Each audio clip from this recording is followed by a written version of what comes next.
Welcome to the Sports Card Lessons Podcast. I'm your host, Big Ken. Whether you're watching on YouTube or listening on a streaming service, please like, subscribe, and hit that notification bell. You'll be notified whenever I drop any new content.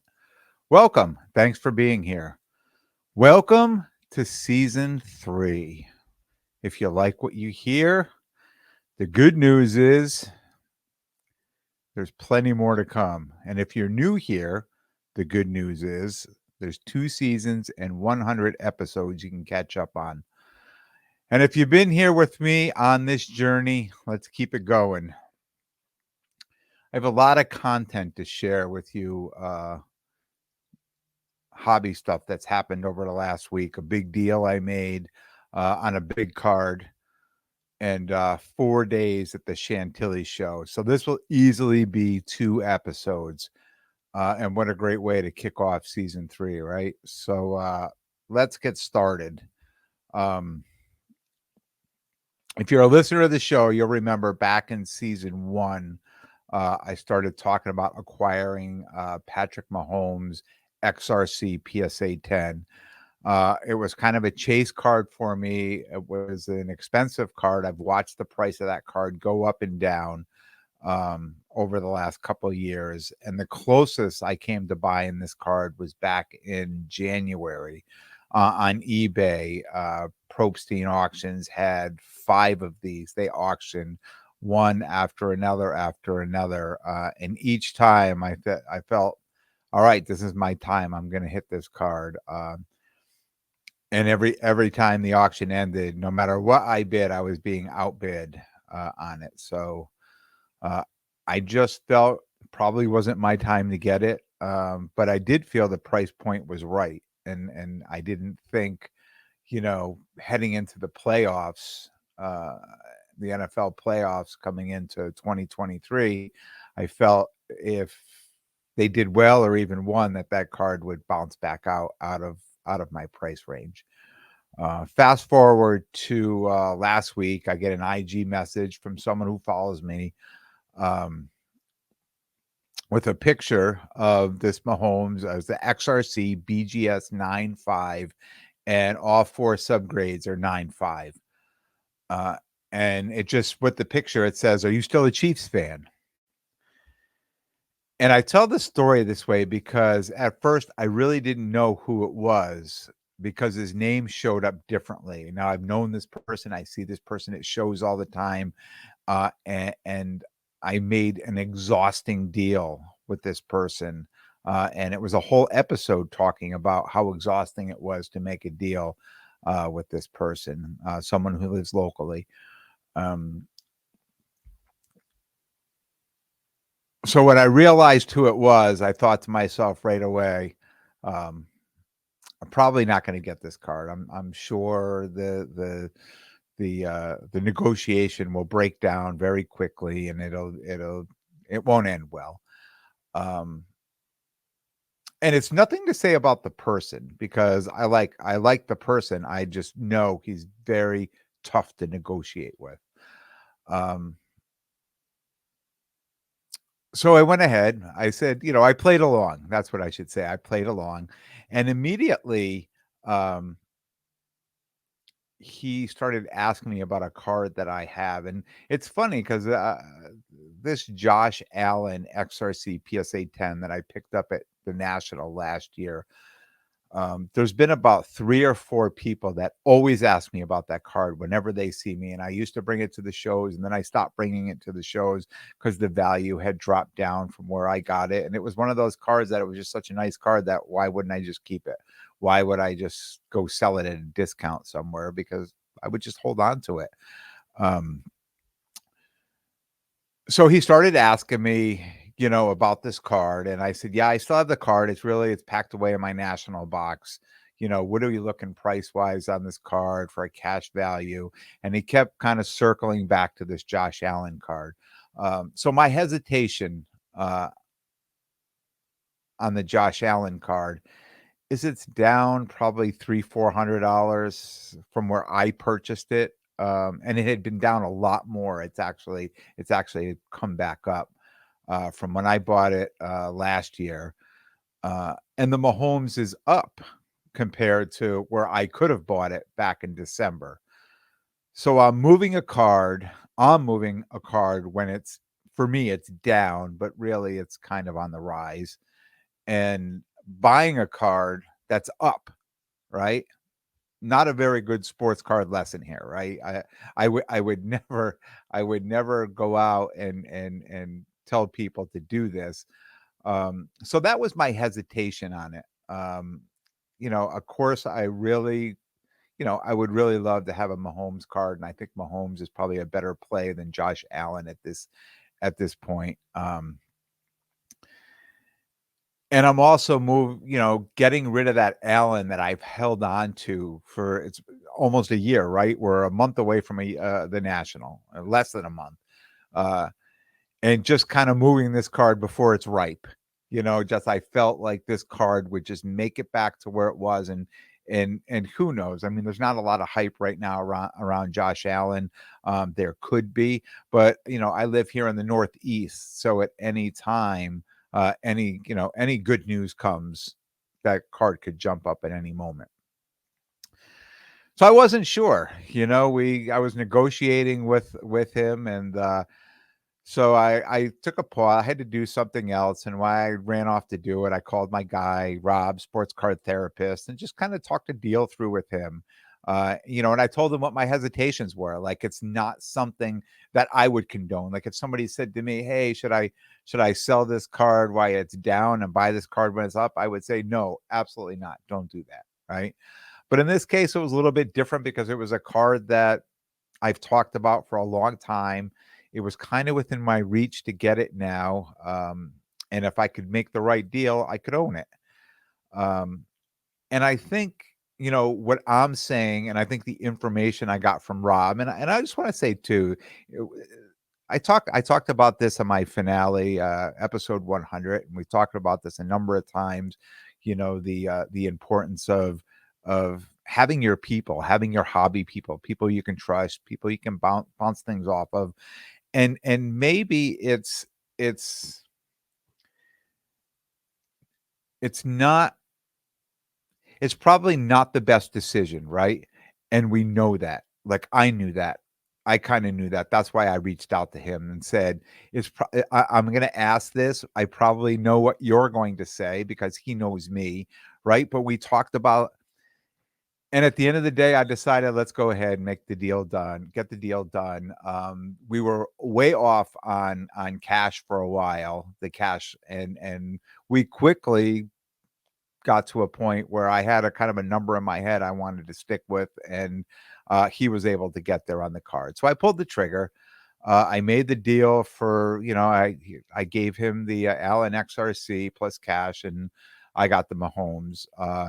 Not only is it a great card for me, but it's almost a card I want to say, and I thought about this, but it's almost a card I could be proud of, right? To me, it almost symbolizes some of the hard work that I put into the hobby, um, in order to acquire something like this, between going to the shows and knowing people and people knowing me and knowing what I want. I mean, that's a lot of work put into that. And I think it just symbolizes that. And yeah, I'm happy to have that card. Really excited to have that card. So thanks to on Instagram at Scott06902 for the deal. And I want to say it was pretty smooth. It was not a hard negotiation. And for some gas money, he delivered it right to my door, which, I couldn't complain about that either. I posted the card on my Instagram. If you haven't seen it yet, you can go back, look at sportscard_lessons, check it out. I'm really excited to own that card. I set up at Chantilly this past weekend with my guy Tom, Kirill Recognize Real, on Instagram. He provided me with some table space. Um, so while I was getting ready to do this show, to go off to this show, I mean, I knew I only had very limited table space. I had a showcase and a couple boxes, for a few boxes for space, and probably even less real estate in his car. because he was driving, he was picking me up. And if you know Tom, if you see him at the shows, he usually has 2 tables. And I mean, I don't know how many boxes. I know I lifted those boxes a number of times, but a really good amount of singles boxes, the 5 row, 3 row, 2 row, and slabs and things like that. So I know he has a lot of inventory. So I knew there wouldn't be much room for me in his car. So I just sit down and think, what's going to be the most important? What do I think is going to move the best? So I decided to bring all the football I had, because this is the time of year, right? I not touching the national stuff, just bringing all the other football I had. I brought a discount box for slabs, a 2 row discount box, a 3 row singles box. Brought some pop culture cards and the pop century cards. Brought some music cards. I just a variety, because I've never been to the show. I don't know the show. So, I really wasn't sure what would sell. I figured the football would sell pretty well. I mean, this is the time of year, June, right before the national, like people are really high on football. So I figured I'd move some. I did reevaluate my national box while I was getting ready to go. And I did take 2 cards out of that and brought with me to that show. And the first card was a 2017 Patrick Mahomes. It was a red yellow PSA 9. And most of the cards I have in that box are PSA 10. And not to be like a PSA snob, because the 9 has very good value. But where the price point I was in on the 9, where it was up to now, I don't think it was going to go much higher in a month. And I thought, I have a lot of Mahomes. I have a lot of Mahomes going. I thought maybe I could move this maybe into, and I do have a lot of Burrow too, but maybe I could move it into another quarterback. And it was just a thought. I knew the value on the card. I knew what I could get for it. And I wasn't going to settle for less. So it was either I was going to come home with the card, or I was going to sell that card and move that money into something else, into a PSA 10 that I felt I could get good value for. The other card, believe it or not, was the Desmond Ridder. It was the first off the line, the red shimmer to 35, the PSA 10. I talked about this deal not that long ago. I made a deal at the Flippin' Show to buy this card. And honestly, this card has been scaring me. It was one of those cards that I felt I could probably make a really good amount of money on that card come national. I really felt that in my heart of hearts. It was one of those cards I felt this would be a card that I know I would move. There's no reason I would want to keep this card, and I think I would turn a good profit. Excuse me. The comps had been like $1,900 on this card, 1980, 1990. And that's when I bought the card. And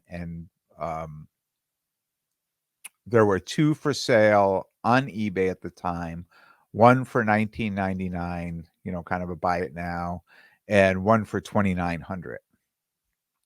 And I saw one had gone up for auction on eBay, and I watched it, and it sold for a little over $1,600. I think it was like $1,640 or $1,650. So now the comp on the card is down to roughly $1,700. And then I saw another card that got put up for auction that was going to end Friday night while I was at Chantilly. And at the time I was watching it, and it was an all week auction, and it couldn't get over $500. And I started getting worried. I'm like, if this card goes cheap, I mean, I could really be in trouble with this card. Now, I bought into this card at a valuation of $1,600. But really I was into the card for $1,260. So watching this card, knowing that, comps went from 2,000 to 1,700, and now another another one was going to sell at auction, and if that sold for less, then the comp was going to drop again. And the card was getting me nervous. So I said, you know what? Let me take that card with me down there. And two things could happen. The card could go sell for over, and maybe I would sell it there instead of bringing it to the national. And if it went way over, I could have just comped it much higher or put it back in my case and brought it home. But if it sold for less, or I thought it was going to sell for less, or it looked like it was going to sell for less, hopefully I could sell it before at a, you know, 18, 1900, something like that. So that was my thought on that card. And my spidey senses were right on this card and on that move. And I will tell you what happened with that card a little bit later. But they were definitely right for me to bring that card. So just those two cards and all the excess football I had here. The only football I didn't bring was probably, or is definitely, was some Mac Jones and some Zach Wilson. They were at one point higher end cards that are so low right now that I would just as soon hold on to than, know that I'm selling them at a loss. And I know people will be like, oh, Ken, I've heard you talk about, turn that money into something positive. Well, these are cards that the prices are down so low on them that it would be such little money that I could turn into positive. So literally I left like 5, 6 cards here in the office, and every other football card I had here that was slabbed went with me to Chantilly. Besides bringing the inventory and thinking in my mind, what I would do selling this stuff, like putting my game plan together, I'm hoping to, sell the lower end stuff that I had, and also maybe try to find some last minute deals to add to my national box. And I know it was going to be tough because I know the prices were going to be high. Getting down there. So get all my stuff together, got all packed up. Tom picked me up Thursday morning, and we were off to Chantilly. And as I start to talk about the show, I want to fast forward all the way to my trip driving home last night. And I know that sounds strange, but I think you'll understand why. My guy Rob, sports car therapist, calls me last night driving home. It was a long drive. It's 6 hours. And he says, "Oh man, had serious FOMO, missing the show." He says, "How was the show?" I says, "Give it to me straight, on a scale of 1 to 10. How was the show?" And for whatever reason, the first thing that came out of my mouth was, "I'd say a 7-8." And he said, 7-8? He said, "What would be your 9-10?" I said, "The national, I think, would be my 9-10." He says, Okay, take away the national. Now what? Is this your 9-10?" And I said, "I think so. I think it might be." And then we talked for a little while, and I hung up the phone, and I started thinking, when I get home, I'm gonna have to create content for this. And would this be something I would say to people, like, this show was a 10 or this show was a 9? And then I really started thinking, what makes a great show? What makes a great show when you're at a show? You know, I I can tell you at this show, and I'm saying 7, 8, 9, 10. I had as much downtime at this show as I did interacting with people at this show. Um, Even though there was decent traffic at the show, there was lots of gaps between, um, sales or interactions or people coming. Um, there was ton of autograph guests there, just tons. I mean, Saturday and Sunday was just constant all day, just on the loudspeaker, just calling out numbers, just for people to go, photo op, signature, this, that. So there was a good amount of people there that probably, were there just to see those people, right?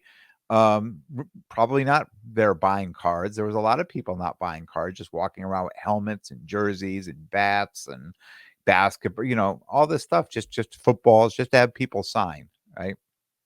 So, uh, and then when I thought about myself walking around the show, finding the time to go walking around, I felt the prices on football were really high. I mean, everybody was priced over comps on football.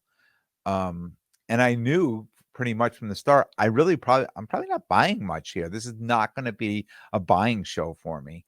Um, I've learned my lesson last year. I talked about this and talked about this, and I probably don't have to go over it anymore. But if you're buying something now this late at the end of June, um, you're probably your window, if you're flipping this card, your window to flip this is 4 or 5 weeks, and the likelihood of you turning much of a profit on that card is probably slim to none, unless you're getting those cards at a really good deal. Um, and I don't think many people were giving great deals. And when you're starting over comps, it's hard to get down to be where, below comps when you're starting that high over comps. And I spoke to a few people, I walked around, and, people, they were honest. So like Rob always says, when people walk up to the table, he says, "Hey, I'm high on this stuff." And they'd be like, "I'm high on it. We're less than a month from national. Football's heating up. I don't want to sell it to, sell it." I said, "I understand." You know, Tried to make some deals. I did. I made deals with some people. Some people really were decent. Were willing to work, but most people, they were pretty tight. Uh, and then I thought to myself, I'm looking forward to doing this show in the fall. Tom offered to me, he said, "Look, if you want that space again, it's yours. I'll open that, extend that space to you to the next show. If you want it, it's yours to take." So why was I so high on this show? Why am I putting this show above a lot of other shows? Um, Probably because I pretty much sold everything I went with. I mean, I left Chantilly with 3 football cards, 2 of which I purchased there, and I probably went there with 35, 40 cards, football cards. And when I tell you things that I've had in my case that I've been dragging around since over a year ago, SG stuff I graded at SGC, and if I'm not a big fan of the SGC slabs, so I usually don't buy them if I don't have to. But during the pandemic, that was the only thing open, so I was grading through there. And then these cards, all of a sudden the football season ends. I didn't sell them. I put them away. The next season, they're not even doing well. They're not playing well. There's no sense taking them out, leave them at home. Leave them in a box, leave them in the closet. And this was the time I was like, you know what? I've got all this inventory that's put aside for Chicago. So I got to fill up my case with something. So I might as well bring it and see what I can do with it. See if I can move this stuff and maybe move all this stuff that's sitting around into something bigger. I sold a ton of pop culture cards. That was pretty hot for me down there. I can't lie. I've carried, I talked about, grading all these American Pie cards, the Seinfeld, the Real World, um, the Taylor Swift, Kanye West cards, all these cards out of there, Burger King card. They were hot. People love these cards down there. It was almost, and I want to say, I don't want to say it was hotter than football, because when people came to buy the pop culture stuff, they were buying one card, right? They found a card they liked, they were buying it. People were buying the football, they were coming buying in bunches, right? It wasn't people. I guarantee you, I sold one card to one person that I knew that was collecting, that this card was going. That I can't say that I knew, that I 100% felt that I sold this card to. And it was a card that I purchased, and I talked about this uh last episode, Monday, 2 episodes ago, that I bought the Sam Howell autograph card uh, from my guy Ryan, War Chief Cards. I bought it at the local show here, and I bought the card because I said, I'm going to this show. It's the local show. I guarantee I'm going to sell this card down there. And I went down and I put this card in my case, and I realized quick that they don't even believe in Sam Howell down there. And a lot of people came up and they were, we don't know about this guy. Nobody's buying into this guy, that type of thing.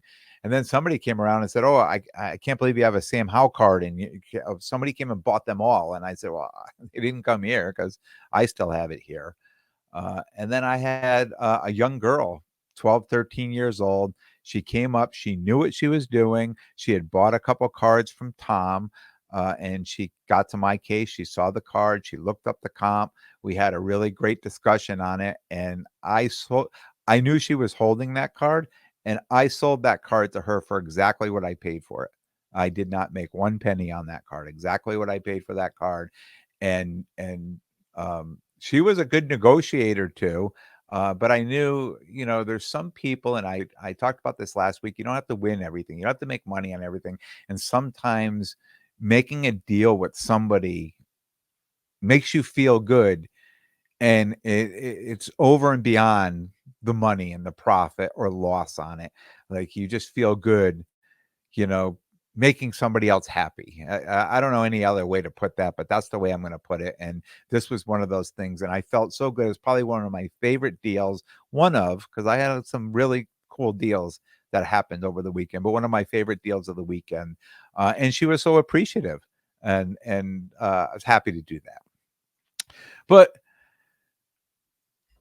being at the show, I kind of felt like I found my people a little bit, right? This pop culture that I've been carrying around, these cards and the music cards and I've been carrying around, and everybody looks and says, oh, wow, that's cool. I sold some at the Fenway show, and I talked about that on that episode, how excited I was to have these conversations with people. And then this show was even better. I mean, I'm pretty much sold out of the American Pie stuff, that everything I put out there. So I just kind of felt like, you know,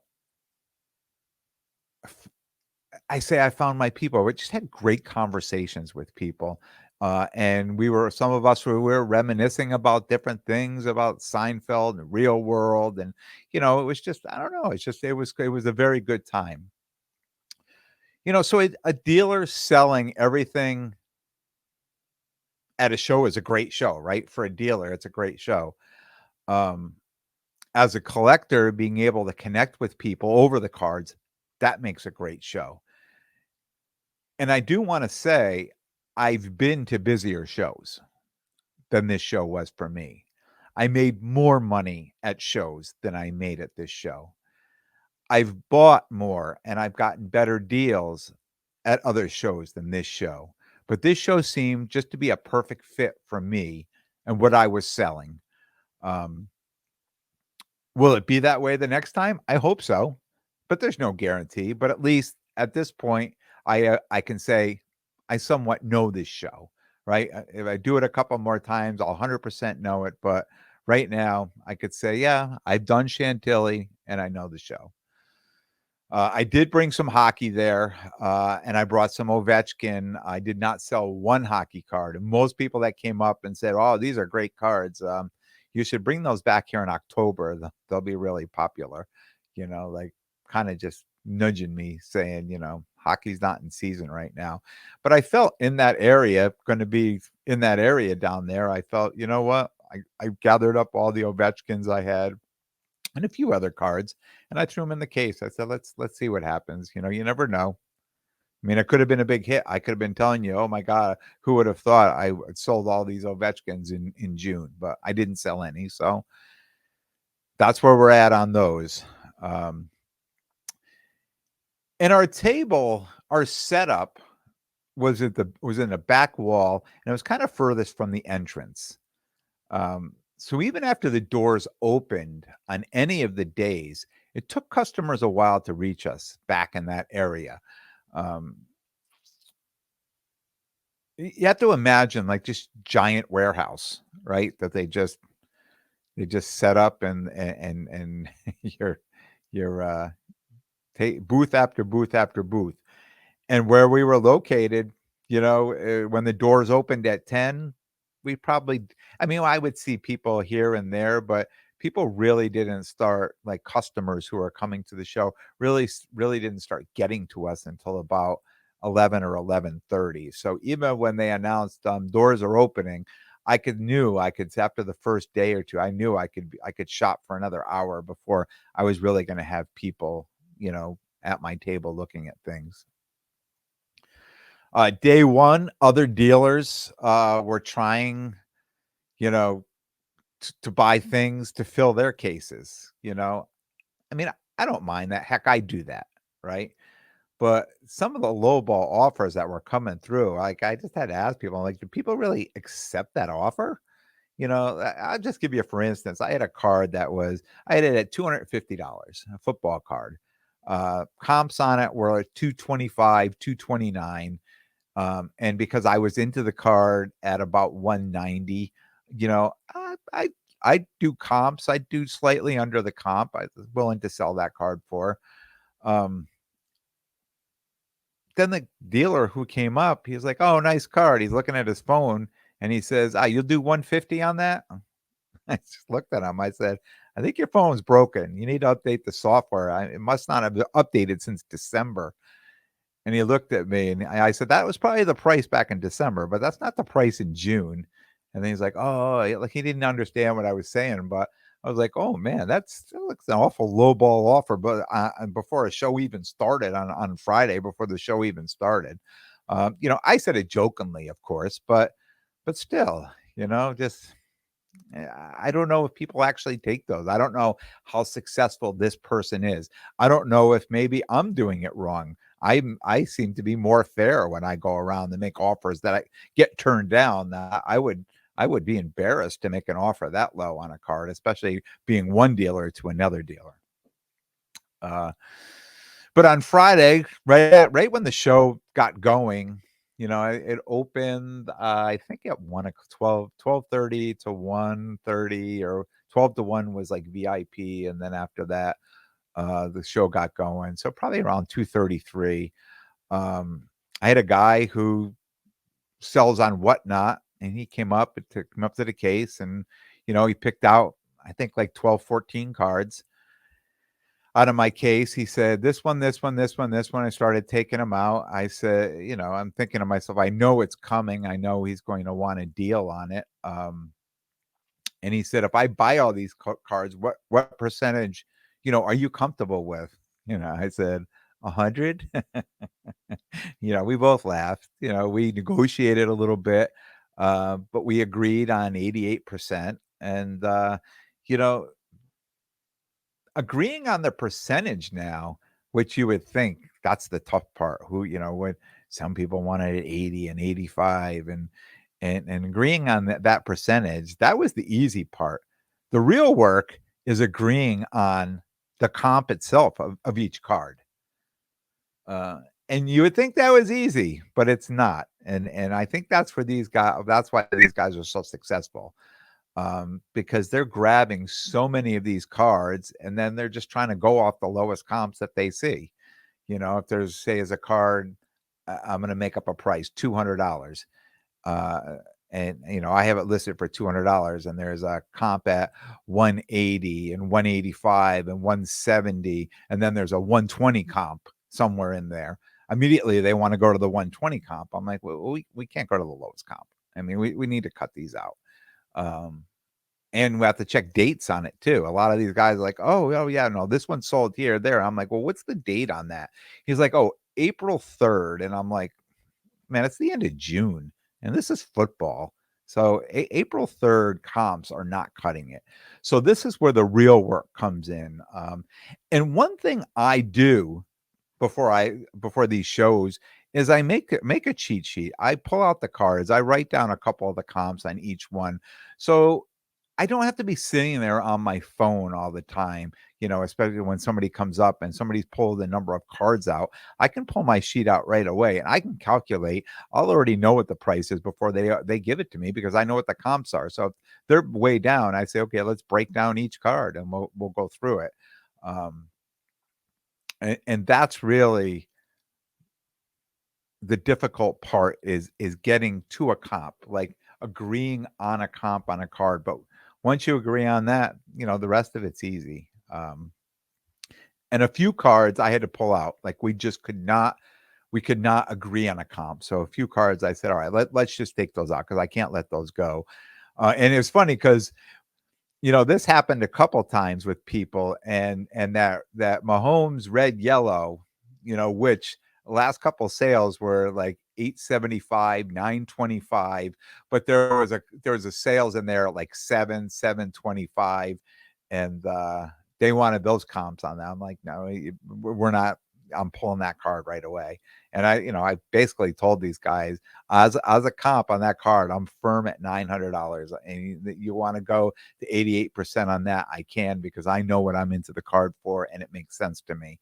But I can't go any lower than a comp of 900 on that card. And I had another kid Sunday come for what was left in my case. I mean, literally what was left in my case. And he did the same thing. And some of that stuff, like, I didn't even comp out because I knew it was low end. I knew I'd been dragging it around with me and leaving it in a closet and taking up space on a shelf and everything else. I would have done much less than that 88% on the. Literally, I would have, if they said, when we were coming up on comps, and a couple of the cards I had pulled out, I had in my discount box that was every card in there is $25, and I knew the comps on it were like 35 or 30, maybe. But I've been sitting on the card so long, if somebody wants to buy it at 25, it's perfect. Take it. And a couple of those cards, they came up with like $50 or $52 comps on it. I'm like, hey, all right, this is working out well for me. And I did. I mean, that's how I sold out. Other dealers were saying the same thing, that people just came and bought their whole case full of stuff. And they were happy to do that. They were happy to let it go, because a lot of that stuff, like me, that they're just trying to move it. Because what I noticed, I did not see those cards that were, a lot. I shouldn't say not, but a lot of those cards that were in that, 800 to say 1500, 1700. There was a ton of slab stuff. You could tell PSA is doing deals, because there were people with hundreds and hundreds of slabs that were like $30, $35. They were just so inexpensive. But most people said that, and not most people, a lot of people said that people came up and just bought their cases out, like just bought all their stuff out, and it made sense to them to sell it at whatever percentages. When I told somebody 88%, they looked at me, they're like, oh, I sold mine at 75. I'm like, well, maybe you should have negotiated a little better. So I kind of try to stick to that when somebody's buying in bulk like that. And a lot, I had other people come up, and I'd say, I'm pretty firm at 88. And they're like, all right, thanks, appreciate it. And they walked on. They weren't going any further, trying to negotiate down, because I think we've probably been too far away. On Sunday, I would have taken a much lower discount on that, but I can't believe there's that big of a market for all these cards. These cards that, like, I'm talking about sitting on my shelf that I can't do anything with. I refer to them as absolute crap, right? Because I'd be embarrassed to have some of these cards in my case at a show. But these platforms, these whatnots and things like that, I mean, I can't believe that there's that much of a demand for all these cards. And where does that demand stop? At what point do they say, yeah, it doesn't make any sense to buy any more cards, to put out there? Because I mean, at some point, somebody's getting these cards, and I can't imagine they're willingly buying them. They're probably being pulled out of surprise bags or whatever they call them. At some point, I would probably stop buying them if I was pulling the cards that I was selling. But that is just me. All right, we've gone 40 minutes, so I'm going to stop here. On Thursday's episode, I'm going to recap more of the show, a lot of the deals I did, a lot of the people I met. I got to break down two pretty big deals that I made. I'm going to break those deals down. I'm going to talk about setting the current comp on a Joe Burrow card. Yes, your man here, Big Ken, set a comp, and it's the first time for me. I was pretty excited.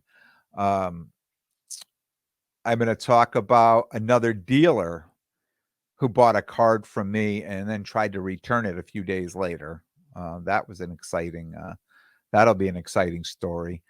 And listener interactions at the show. The listeners that I've met up with that came to the show and things that happened there. So see you back here on Thursday with part 2 uh, of the recap. I want to thank everyone for tuning in. And if you like what you hear, please like, definitely subscribe. And most importantly, tell a friend and spread the word. And until next time, take care of yourselves and everyone around you.